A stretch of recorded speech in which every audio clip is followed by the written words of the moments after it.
আরমানের পেছনে যে লোকগুলোকে লাগিয়ে দিয়েছিলে ওদের বাচ্চাটার পেছনে লাগিয়ে দাও। দুঃসংবাদ একটু শেয়ার করতাম আপনার সাথে। দুঃসংবাদ? যে আবার কি দুঃসংবাদ? তোমার আব্বুর ডেড বডিটা দেখতে যেতে চাও?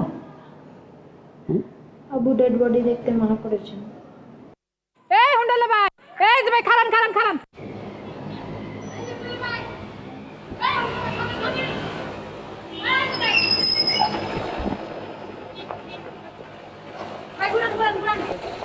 আমি বাসতে পাইছি, যাই দেখি আমি যে বাসায় কাম করি সে বাসায় বই রয়েছে, শক্ত আছে গো লোক বাসতে।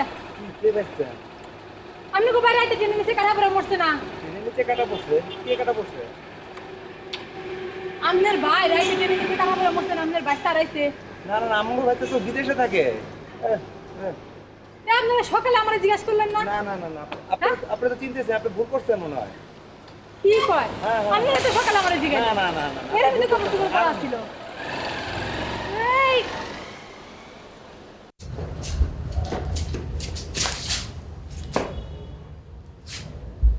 কিভাবে বাবু এখানে ঝাঁটা গেল? বুয়া ঝাড়ু দিচ্ছিল, বাইরে চলে গেল। বাইরে চলে গেল? বাইরে গেল কেন?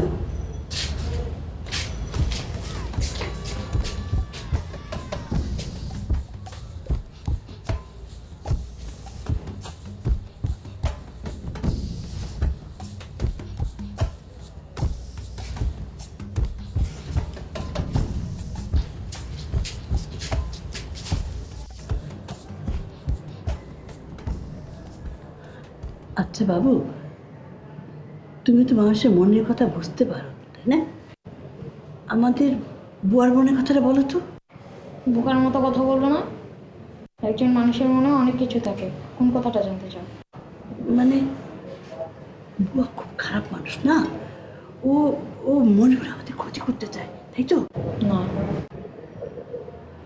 কিভাবে বুঝলে তুমি? আমি বুঝতে পারি, যারা খারাপ তাদের গায়ে থেকে একটা গন্ধ আসে। বুয়ার গায়ে গন্ধ নাই? না, তোমার গায়ে নাই, আমার গায়ে নেই, তোমার ছেলের গায়ে নেই, আমার বাবার গায়ে ছিল না। আচ্ছা বাবু, তোমার একটা কথা বলি, হ্যাঁ? আমাদের বাড়িতে তো সারাদিন অনেক লোক আসে না? তুমি ওদের গায়ে যদি কোনো গন্ধ পাও তাহলে আমাকে ঠিক বলবে, হ্যাঁ? ঠিক তো? আমাকে বলবে ওরা কেমন মানুষ, গন্ধ পাচ্ছ কেন ওদের গায়ের থেকে, হ্যাঁ? কি বল, কোথায় গেছিলে? তোমার স্বামী এসেছিল বুঝি? আর কই না বাম্মা, সকাল সকালে একটা সার্কাস হয়ে গেল। সকালে আমি যখন বাড়িতে ঢুকতেছি তখন গেটের সামনে আমার দুইটা হুন্ডালা লোক কয় কি আমি 12-13 বছরের একটা পোলা দেখছি নাই। হ্যাঁ গো বলে বাইসটা হয়। তারপর হ্যাঁ আমার কইলো কি, হ্যাঁ গো বাই বলে রাইতে ট্রেনের তলে কাটা পড়ে মরছে, এই বাইরগুলো আড়াই গেছে, তারে খুঁজতেছে। তারপর আমি হে বুলারে দেখছি নাই, এরকম কোনো বুলা তো আমি দেখি নাই, না করে দিছি হেরা গেছে গা। ও আল্লাহ, এখন জারু দিবার এই পুলার সাথে কথা কইয়া দেখি কি আম্মা এইটাই হে পুলা, এই পুলার বাপের রাইতে ট্রেনের তলে কাটা পড়ে মরছে। আমার তো মাথা মতো নষ্ট হয়ে গেল গা, জারু ফালাই ছেড়ে দিছি তোর, সারা পাড়া খুঁজলাম আম্মা, পাইলাম না। আম্মা একটা কাম করবেন, আমগো ভাইয়ারে কইয়া একটা মাইকিং এর ব্যবস্থা করেন। এই পোলার কথা কইয়া দেন, তাহলে হের চাচারা তারা খুঁজে পেলো। বুয়া আহি ভাইয়া, তুমি কোথায় যাবে বাবু? তুমি আমার সাথে থাকবে, তুমি আমাদের সাথে থাকবে। তুমি বললে কারো গায়ে গন্ধ পেলে তোমাকে বলতে, আমি এইমাত্র এমন একটা গন্ধ পেলাম। গন্ধ পাচ্ছ বুয়ার ঘর থেকে? না, না, তাহলে তোমরা দুজন লোকের কথা বলো বুয়া, ওদের গা থেকে। ও, কিন্তু ওরা যখন বাড়ির সামনে দিয়ে গেল তখন তুমি গন্ধ পেলে না? এখন ওরা কত দূরে চলে গেছে, এখন কি করে গন্ধ পাও? বোকা, এই গন্ধ আমি নাক দিয়ে পাই না, মাথা দিয়ে পাই। ও, মাথা দিয়ে নাও না? হ্যাঁ, সত্যি বলছো? আব্বু আমাকে মিথ্যা কথা বলা শেখায়নি। আম্মা আমি তাহলে গেলাম গা, কোনো ভুল ত্রুটি করলে মাফ করে দিয়া। একটু দাঁড়াতে দাঁড়া। ভাই তো আমরা বিদায় করে দিল, যে মাসের বেতন দিয়ে দিছে, কোলে আর আহন লাগবো না। এবার মাসের মাঝখানে না কইয়া শেষে যদি কইতো তাহলে ভালো হতো। আমরা তো গরিব মানুষ আম্মা, এটা আমার লস হইলো না। অবশ্য আমার কামের কোনো অভাব নাই, সারা পাড়ার মানুষ আমার কামের নিগার সাথে। একটু আগে যে তোমাকে আমি একটা গন্ধের কথা বলছিলাম, পাচ্ছ? না, আচ্ছা বুয়া, তুমি আমাকে একটা কথা বলো তো, এই সংসারে মা বড় না ছেলে বড়? এই দুনিয়াতে কি মায়ের উপরে কেউ আছে আম্মা? মায়ের চেয়ে বড় তো কেউ নাই, কিন্তু পোলারা যখন কামাই করা শুরু করে তখন তারা মায়ের উপরে উঠে যায়। অবশ্য আপনার পোলার কথা আলাদা, আপনার পোলা আপনার মাথায় করে রাখে, আপনার মুখের উপরে তো কোনদিন কোনো কথা কয় না। তাহলে তাহলে আমি বলছি তুমি কাজ করবে, হ্যাঁ? ঠিক আছে, যাও যাও, ঝাড়ু দাও। হ্যাঁ, আসো, কথা শোনো, আসো। হ্যাঁ, ঝাড় দাও, যা করছিলে তাই করো। আম্মা হুম, একটা জিনিস কিন্তু বুঝলাম না, কি? ভাই আমার ডাইকে নিয়ে না করে দিল, আপনি আবার যাইবার দিলেন না। আমার যদি কোনো সময় কোনো ভুল ত্রুটি হয় তাহলে আমার একটু বুঝায় কইয়ে। ঠিক আছে বুয়া।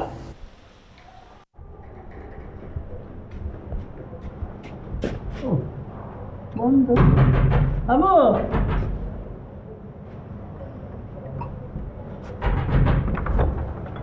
কি দিনের বেলা তোমার ঘরের দরজা বন্ধ কেন? এইমাত্র বন্ধ করলাম আম্মা, একটু ফোন করতাম। তুমি বলছিলে ছুটির দিনে ফোনে কথা বলবে না। আম্মা দু একটা এক্সেপশনাল আছে না, মানে স্পেশাল ক্লায়েন্ট থাকে না। আচ্ছা, ঠিক আছে ঠিক আছে, শোনো, আমি আমার সিদ্ধান্ত পাল্টে ফেলছি। বুয়াকে রেখে দিই, ওকে বিদায় করার দরকার নেই। তাহলে আমি আমার সিদ্ধান্ত পাল্টালাম। ঠিক আছে ঠিক আছে। শোনো, কথা শেষ হয়নি তো আমার। আরেকটা কথা বলি, হ্যাঁ, বলো। মা হিসাবে বলছি। বলে হ্যাঁ, শীতলকে শীতলকে আমরা রেখে দিই। হ্যাঁ, ওকে আমরা স্কুলে ভর্তি করে দিব, লেখাপড়া করাবো, ওর সব দায়িত্ব আমাদের। হ্যাঁ, এইটা কি সিদ্ধান্ত নেওয়া যাবে আম্মা? ধরেন সামাজিক একটা নিয়ম কানুন আছে না, আইন কানুন আছে না, দেখা গেলো 2 বছর পরে আমাদের এখানে খোঁজ পেয়ে ওর কোনো আত্মীয় স্বজন ওর অভিভাবকত্ব দাবি করে একটা মামলা টামলা করে দিল, তখন সেগুলো কে সামলাবে? আপনি সামলাবেন না আমি সামলাবো? বলেন, তাই না? না না, শোনো শোনো, একটা কাজ করলে কেমন হয়? ঠিক আছে।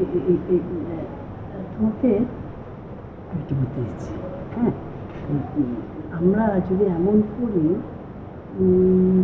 না শোনো, তুমি করো কি, পত্রিকাতে ছোট্ট করে একটা একটা দায় সারা গোছে একটা বিজ্ঞাপন দিয়ে দাও।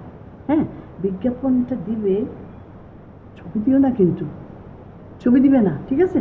ছবি দিবে না, তাহলে যদি কেউ কোনো দিন দাবি নিয়ে আসে তা আমরা বলবো আমরা তো পত্রিকাতে বিজ্ঞাপন দিয়েছি, আমার সাথে যোগাযোগ করে, এটা আমাদের দোষ না, তাই না? মা আপনি যেরকম বুদ্ধির খেলা দেখাচ্ছেন, মনে হচ্ছে খুব সিরিয়াস বিষয়টা নিয়ে না? হ্যাঁ, ঠিক আছে। শোনো শোনো শোনো শোনো বাবা, কথা শেষ হয়নি তো। এই যে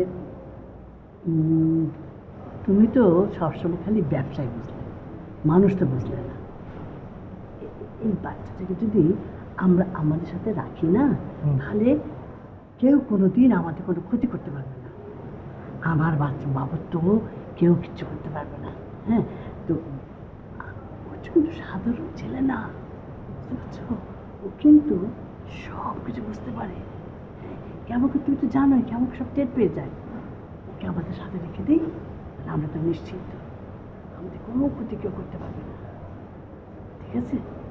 হ্যাঁ, আচ্ছা, ঠিক আছে।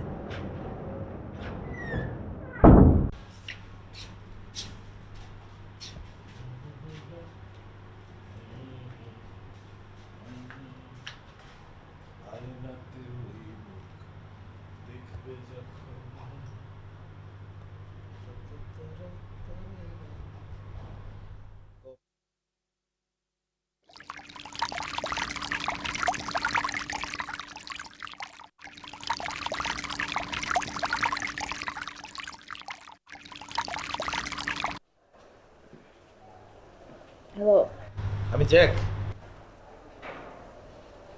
এটাও কি তোমার নাম্বার? তোমাকে বলছিলাম না যে আমার ওই নাম্বারটা অফ রাখবো।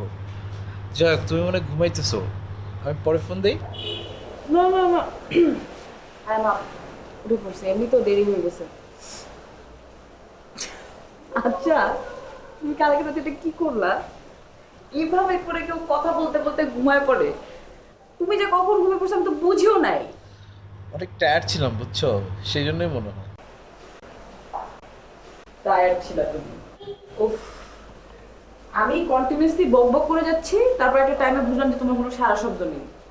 যাই হোক, কতটুকু পর্যন্ত শুনছো বলো। তুমি বলতেছিলা ইয়ে, তুমি তুমি বলতেছিল, তুমি ওই যে বললা না তখন, ওই যে তুমি কোন একটা প্রাইভেট ফার্মে জয়েন করলা আর্কিটেক্ট হিসাবে। হ্যাঁ হ্যাঁ, তারপরে তারপরে ভুলে গেছি। তুমি একটু মনে করে দাও না, এমন করো কেন? আরে এতই টায়ার্ড ছিল তুমি? না এখন বলবো না, আবার রাতের বেলা গল্পটা শুরু করবো, তারপর তুমি শুধু শুধু আবার ঘুমিয়ে পড়ো, কোনো অসুবিধা নেই। তারপর দেখা যাবে আবার নেই তুমি হয়ে করে গল্প করবো, এভাবে করে তুমি ঘুমাবা আমার গল্প শুনতে শুনতে। দ্যাট বি সুইট না? ভালোই করছো বাবা, আমার একটা পার্মানেন্ট ঘুম পাড়ানি গল্প দরকার ছিল। Yes yes, bed time story. বাবু, ব্রেড দুইটা না একটু টোস্টার দাও তো। না না, নট ইউ।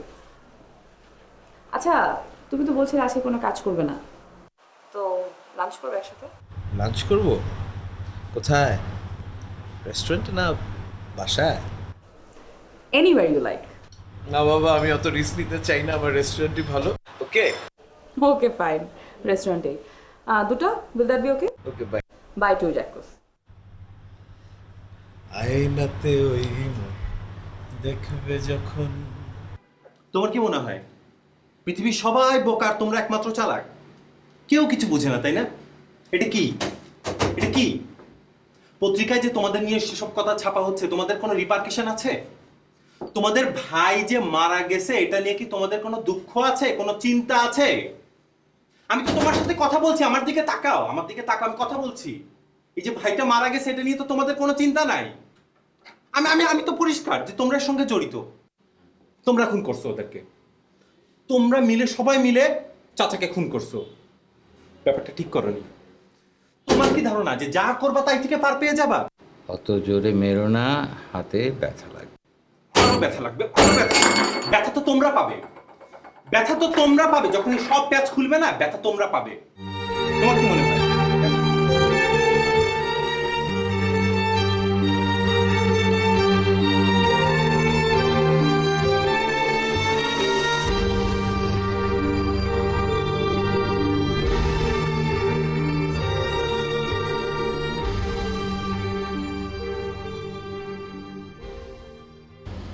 জি ভাইজান।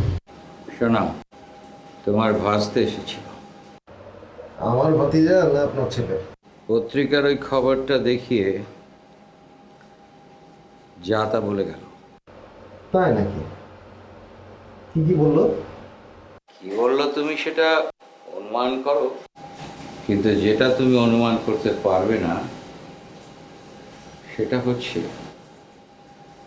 আমরাই নাকি ওই ট্রেনটা ওর চাচার গায়ের ওপর চাপিয়ে দিয়েছি।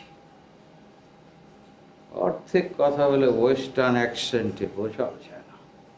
ও এরকম হলো কেন ভাইজান? নিজের ভালো নিজে বোঝে না। সেটা হচ্ছে তোমার ব্যর্থতা। তুমি ওকে বাইরে পাঠাবার জন্য এত বেশি আগ্রহ দেখিয়েছ, আমারই ছেলে তো ঠিক বুঝে নিয়েছে। ও তাহলে কি করা উচিত ভাইজান? যা করা উচিত তা বলা উচিত না। তুমি যা করবে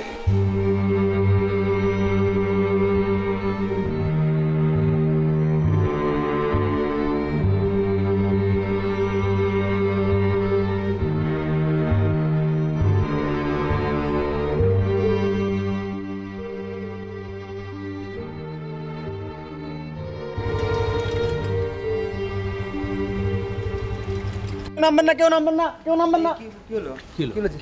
কিছু হয়নি, কিছু হয়নি। কোনো সমস্যা নেই ভাই, আজকে একটু টায়ার্ড, কারোর সঙ্গে কথা বলবে না। আপনারা যে যার মতন চলে যান, আমিও আমার মতন চলে যাই। ভাইয়া আমি তোমাকে 5 মিনিট পরে ফোন দিচ্ছি। তুমি মেয়ে একটু দূরে মুড়ে ওয়েট করো তো, খামাখা ঝামেলা করার কি দরকার? হ্যাঁ, আম্মা গতকালকেও বললো তোমার নাকি বাসার আশেপাশে সন্দেহজনকভাবে ঘোরাফেরা করতে দেখছি। তুমি জানো না আম্মার অবস্থাটা? হ্যাঁ, খামাখা ঝামেলা করার কি দরকার? ঠিক আছে, আচ্ছা আজকেও নাকি বাজারের গতিবিধি খারাপ, 40টা কোম্পানি রেট ফল করেছে। ফল না করলে উঠবো? হ্যাঁ, গতিবিধি ঠিকই আছে। এটা লিখে দিব। হুম, তোমার নামটা কি কোট করব? এটা এমন একটা ধ্রুব সত্য, যদি বারাক ওবামার নামও কোট করো সে কোনো প্রোটেস্ট করবে না। ওকে।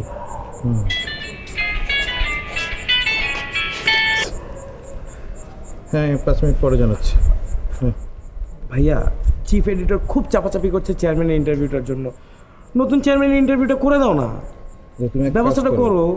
তুমি রোববার দিন আসো, রোববার দিন অফিস আওয়ারে আমি ব্যবস্থা করে দেবো। ভাইয়া 2 মিনিটে শেষ করবা, টায়ার্ড। 1 মিনিটেই হয়ে যাবে। ওই আমার এক ফ্রেন্ডের বাবা, ফুল ফ্যামিলি, ওরা ক্যানাডার ইমিগ্রেশনতে আছে। তো ওরা আসলে চলে যাবে কানাডাতে। ওদের 3.5 কাঠা জায়গার উপরে হ্যাঁ। 4 তলা একটা বাড়ি আছে, এই যে পশ্চিম রাজাবাজারে। না ঠিক আছে, এটা মাসুদের সাথে যোগাযোগ করো। কানাডা চলে যাবে দেখে হ্যাঁ, মাসুদের সাথে। রেটটা অনেক লো, 3 কোটি টাকায় তুমি কিনে ফেলতে পারবা। বাজারের রেটটা সবসময় ঠিক থাকবে না। 3 কোটি টাকা দিয়ে আমি 1 মাসে কত কামাই করতে পারি জানো? হ্যাঁ, ওই যে চেয়ারম্যানের কি ইন্টারভিউয়ের কথা বলছো সেটা ঠিকঠাক মতো করে দিতেছি, ঠিকঠাক মতো ইন্টারভিউ করো। আর যে পয়েন্টগুলো তোমার স্পেসিফিক করে দিছে ওই পয়েন্ট অনুযায়ী প্রশ্ন করো, মানে ইন্টারভিউটা যেন এক্সক্লুসিভ হয় সেদিকে কনসেন্ট্রেট করো। ওকে?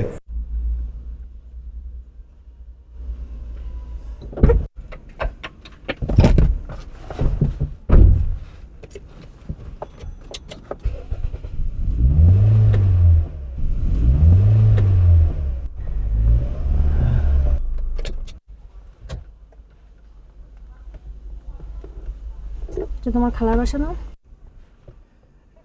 হ্যাঁ, আমার খালার বাসা। খালা বাসায় আছেন? হ্যাঁ আছেন, আছেন। দেখা হলো খালার সাথে? চেকটা না অনেক দেরি করে ফেললো, দ্যাটস টাইম কেটে গেল, সরি। জ্যাক ভাইয়ের কথা জিজ্ঞেস করিনি, খালার কথা জিজ্ঞেস করেছে। হ্যাঁ হ্যাঁ, খালার সাথে দেখা হয়েছে, মানে খালা ঘুমিয়েছিল তো তাই দেখা করতে পারিনি। পুরো ব্যাপারটাই আমার কাছে একেবারে ফিশি মনে হচ্ছে। হাউএভার তোমার কাজিন কি বললো? কিনবে জমি? মনে হয় না রাজি হবে।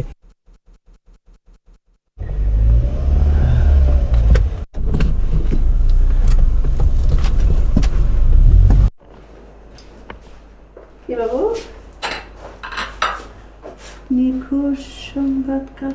আরে তো তোমার ছবি? হ্যাঁ, আমার রিডিং গ্লাসটা নিয়ে এসো, রিডিং গ্লাসটা। আমি পড়ছি। নাম ছায়া সুনিবির, বয়স 11 বছর, সংবাদদাতাকে পুরস্কৃত করা হবে। যোগাযোগ আমজাদ খান, মোবাইল 018। তোমার নাম তো শীতল, তো এটা কার নাম? আমার পুরো নাম ছায়া সুনিবির। তো আমজাদ খান, আমজাদ খান কে? জানি না। ই কলিং বেল টিপতে টিপতে পাগল হয়ে যায়। কারেসান শোনেন তো? হ্যাঁ, এই এই এই কার আপনি? এই যে কি কি কি কার কাছে আছেন? দপ দপ করে এসে উপরে বললেন কারেসান আপনি? কারে চাই মানে জ্যাকরে ডাকেন। আপনি মুখের পর্দাটা সামছে, পর্দা সামনে চেহারাটা দেখে আগে। জ্যাকরে ডাকেন। 1.5 বছর হয়েছে বিয়ে করছে, এখনো ঘরে তোলার নাম গন্ধ নাই, আবার জিজ্ঞেস করে আমি কে। গো ভাই আপনারা বিয়ে করছে 1.5 বছর হয়ে গেছে। আম্মা, আম্মা, ও আম্মা, আম্মা।